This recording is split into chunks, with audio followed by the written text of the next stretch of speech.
Narito na naman ang mainit na balita mula sa mundo ng social media na hatid sa inyo ni Madam Chika.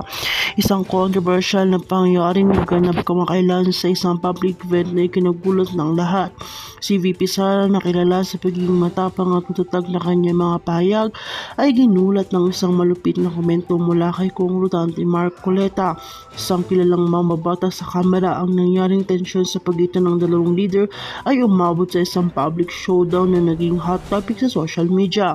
Ayon sa mga saksi, habang si VP Sara ay nagsasalita tungkol sa mga isyong pangkabuhayan at ating mga plano ng gobyerno para sa mga lokal at komunidad, biglang pumasok ang pahayag ni Kong Marcoleta na nagbigay ng pasabog na tila nagpasiko sa buong audience. Sinabi ni Marcoleta na hindi sapat ang mga pahayag, kailangan natin ng aksyon, hindi puro pangako.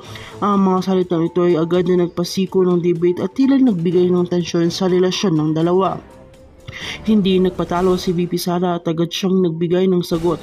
Ayon kay VP Sara, ang pamamahalaan ay patuloy na nagsasagawa ng mga hakbang upang matulungan ang mga mamamayan, at kung hindi niya ito oras para magturo ng kapintasan sa bawat hakbang na ginagawa nila. Kung may nais mang magbigay ng puna, narito ako upang pakinggan at solusyonan ito, dagdag ni VP Sara. Subalit ang sagot ni VP Sara ay hindi nakaligtas sa mga mas malalim na pagsusuri ng mga netizens.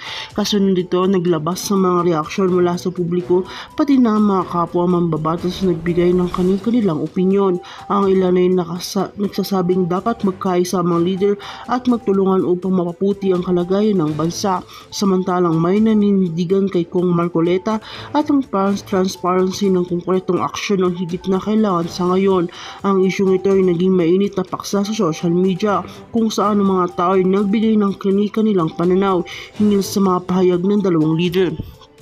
Sa kabila naman ng tensyon, patuloy na maghihintay ang buong bansa kung paano magiging epekto ng naturang bangayan sa politika ng landscape, pati na rin kung paano ito makakaapekto sa masusunod na akbang ng administrasyon. Makikita natin kung magiging magaan o magiging mahirap ang pag-usad ng mga proyekto ng gobyerno sa mga susunod na buwan.